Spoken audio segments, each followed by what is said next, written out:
Marie-Hélène Marot, bonjour. Bonjour. Amine Degri, bonjour. Bonjour. Donc vous venez d'intervenir sur un atelier qui a mis en valeur les actions de DFCG étudiants. Alors Amine, est-ce que vous pouvez nous dire, vous venez d'adhérer à DFCG étudiants, pourquoi avez-vous adhéré et comment? Alors, pour commencer depuis le début, ça fait un moment que à mon école, qui est orientée plus pro que académique, on avait décidé de sortir du cadre de la salle de cours, d'apprendre la finance, mais en dehors d'une feuille de papier. Et c'est là que les âmes a eu l'idée et a communiqué aux étudiants. Vous pouvez adhérer à la DFCG. C'est quand même une grande association de directeurs financiers et de contrôle de gestion, ce qui est notre cœur de métier puisqu'on étudie en finance. Et donc à ce moment-là, j'ai sauté sur l'occasion. Donc pour moi, c'est autant une occasion de gagner en compétences pratiques que aussi, et ça aussi il faut le dire, c'est qu'il y a un réseau qui est quand même énorme dans toute la France. Donc ce serait dommage de s'en passer. Donc j'étais l'un des premiers à adhérer au programme, j'étais celui qui a adopté depuis le début, si je peux me permettre. Voilà. Très bien. Et qu'est-ce que vous en attendez? Parce que vous venez d'adhérer, qu'est-ce que vous attendez des services qui peuvent être proposés par DFCG étudiants?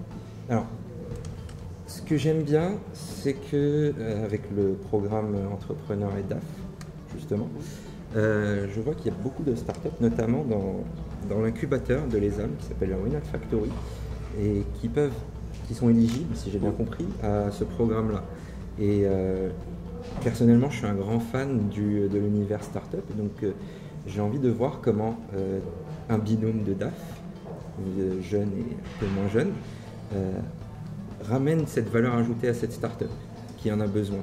Alors, est-ce que ça passe uniquement par des levées de fonds et des financements publics, ou est-ce que ça passe par un accompagnement au quotidien?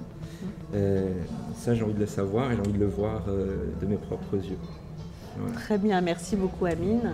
Marie-Hélène, vous êtes présidente de DFCG étudiants, donc qu'est-ce que vous avez comme projet pour 2019 et qu'est-ce que vous allez proposer aux étudiants? Alors le projet principal en fait concernant DFCG étudiants, c'est d'échanger, c'est de l'échange entre les étudiants et les professionnels de la finance.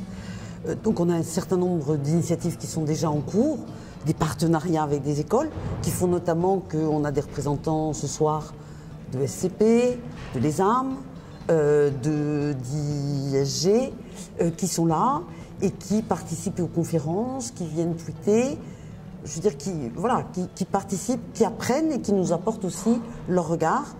Ils écriront dans notre revue Finance et Gestion à l'issue de ces conférences. Bon, donc voilà, c'est un exemple. Globalement, ce qu'on veut, c'est mener ensemble un certain nombre d'initiatives pour qu'on se connaisse. Et concrètement, donc nous avons décidé avec le groupe Avenir, pour la 4e édition 2019, d'associer dans le programme Entrepreneur et DAF un étudiant.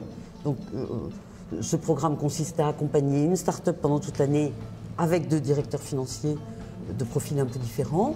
Et là, la proposition, c'est d'intégrer un étudiant qui va avoir la possibilité, bien sûr, d'observer la mise en pratique, comme le disait Amine, la mise en pratique concrète de techniques, mais aussi de nous livrer son étonnement, de nous amener à nous questionner nous-mêmes. Et c'est là qu'est la richesse, c'est-à-dire que nous avons, aux professionnels de la finance, des choses à apporter aux étudiants, mais ils ont aussi beaucoup de choses à nous apprendre. Merci à tous les deux. Merci. Merci à vous.